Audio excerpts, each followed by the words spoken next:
Hi, my name is Kramer Kwolek, and today I am trying John Townsend's 18th century steak beef pie with a few of my own medieval twists. I'm sure you've heard of living history. This is living anachronism.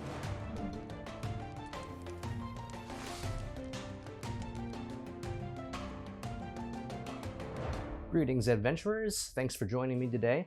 Now, I wasn't actually planning on doing any cooking-related content until I had a set that I could use to make things look a little bit more medievally aesthetic. But I just so happened to come upon these pipkins at a Goodwill, and I was so excited to use them that I figured, what the heck, I would do one now just for the novelty of being able to use them. So, this is the first little twist that we're adding to John Townsend's recipe, because he makes what is essentially just a very simple beef and onion pie. So the first twist that I'm adding today is actually that I'm not using a pie pan, I'm using these to make a kind of pot pie or medieval pottage with the exact same ingredients to see if it turns out the same way for more of a single person, maybe camp-ready version of his recipe. So let's go ahead and get started. The first thing I'm going to do is I'm going to prepare the dough so that it can rest for as long as possible while I'm preparing the rest of the pot pie. In the Townsends video, he uses what he describes as a puff paste. And because the lid of the pie that I'm making is going to be so small, I don't feel that it justifies using an egg and all of these ingredients just to make this small little disc, which is essentially meant to just hold the juices into the pie anyway. Then if we look at medieval pie crust recipes, I know that I've seen a couple on Modern History TV, really good channel, much bigger than me. But they talk about how pie crusts back in the medieval period were essentially not even supposed to be edible unless you were very, very rich to begin with. And they were essentially just cooking and containment vessels that were just water and flour mixed together. So I'm using a happy medium today in a short paste, which is 2 parts flour to 1 part butter with just a little bit of water. I'm using about half a cup, maybe even 3/4 of a cup of flour with my butter here. And I like using a pastry cutter because I find that the butter melts too quickly if I'm kneading with my hands, and then it doesn't incorporate properly. We're cooking, so we're using the term incorporate. They like to do that. And we're gonna just knead this until it starts to come together. We're gonna cover that, and I have the luxury of a refrigerator, so I'm going to go ahead and let that rest in there. So this is actually a fairly simple recipe with only a couple of ingredients. I'll have all of them listed down below. But now that we're done with the crust, we can go ahead and start putting things into the pipkin. And then we're essentially done. We just cover it.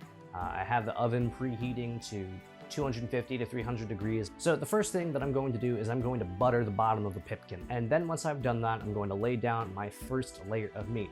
Townsend used a shoulder cut, and that's also what I got. I don't know a whole lot about the different types of cuts, but it said shoulder on the packaging, so that's what we're using. So after we lay our first layer of meat, I'm gonna go ahead and put some flour on it. And as he describes in his video, the idea behind this is that it's going to help thicken up a nice gravy. So we put the flour down, and then I'm gonna go ahead and put some salt and pepper, and then a layer of onions are placed into the pipkin, and then another tablespoon or so of butter. And that's the first layer. He says he can fit 3. I am also going to fit 3 in this pipkin. So now the last step before we put the lid on and then bake it is I'm going to add a little bit of liquid into the pipkin, and I'm using a combination of water and Worcestershire sauce. And the reason for this is because in Townsend's video, he says that he wishes that he had used mushroom ketchup in the pie instead of, I think he used some sort of cider. Now, we have also seen that mushroom ketchup and Worcestershire sauce have very similar flavors as our Lord John Townsend describes. So I'm doing what he says that he wishes that he did by using the Worcestershire sauce. So I'm adding a little bit of water around the edges here, and I'm actually putting a little bit more than he says to because of the shape of the pipkin. If it turns out more like a stew or a soup, then I can just break the top of the pie down into the bowl and then just eat the entire thing with a spoon rather than having to try to fish out pieces because I can't cut it as if it's a pie. It's just not the right shape. We're going to put the top on with a little hole cut out so that there is air so it doesn't puff up and then, explode. I don't know if that would happen. But we're putting the top on with a little hole cut in it so that air can escape, and then I'm going to add in Worcestershire sauce. And I suppose you could baste the top so it bakes better, but again, it's so small I didn't feel like wasting an egg. We're just gonna go ahead and stick that in the oven. And we're gonna see how that turns out. So this is such a simple recipe, and it's already been done by a larger channel. So the point of me doing it this way is less to prove that it was done or what it tastes like, and more as an experiment for myself that I know, one, that I can use this pipkin even though it doesn't have a ceramic lid that comes with it, simply by using flour as a makeshift lid, and also so I know how much a full pipkin of steak essentially makes. This is a good experiment to do here in the comfort of my own home, so that I don't accidentally starve to death if I think, oh, the pipkin will be fine, and I just take it with me camping and then realize that it made far less than I thought it did. As my life has revolved more around this really epic YouTube thing, my style has essentially been to just throw on the camera anytime that I am doing an experiment like this so that I can share the results of my labor with you guys. I'm rambling because it's in the oven and I'm hungry, so I think I'll go down and do a little bit of archery, and I'll check back when it's done. Alright, so this cooked for a total of 2.5 hours at 275 degrees. We've let it cool down now for probably 40 minutes, just so that it was warm enough to still be enjoyable, but cool enough that I can pick it up. What I'm going to try to do is I'm going to just break the top here down into the meat so that I can get it all with my spoon here.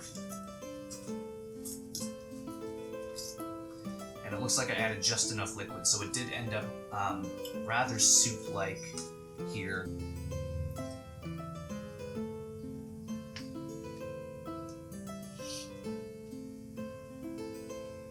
That is so tender, oh my god. I'm so excited to eat this for dinner. And this is the perfect size for one person to have a very nice, hearty meal. Very simple ingredients, just a little bit of spices, the onion adds that little bit of sweetness, and then the very, very tender cut of steak that we ended up with here. And then we even get the carbs with the lid of the pie. I think it's sort of baked onto the sides here. Nope, came right off. Very easy, very easy. This was excellent. So I know that I said cooking isn't going to be something that I'm doing, at least right now, regularly on the channel, but if you did like this little experiment we went on today, go ahead and like the video so that I know that you'll enjoy it in the future. I'm going to go ahead and have my dinner because I'm just very hungry after waiting all day for this. And I want to wish you guys good luck on your adventures. Cheers.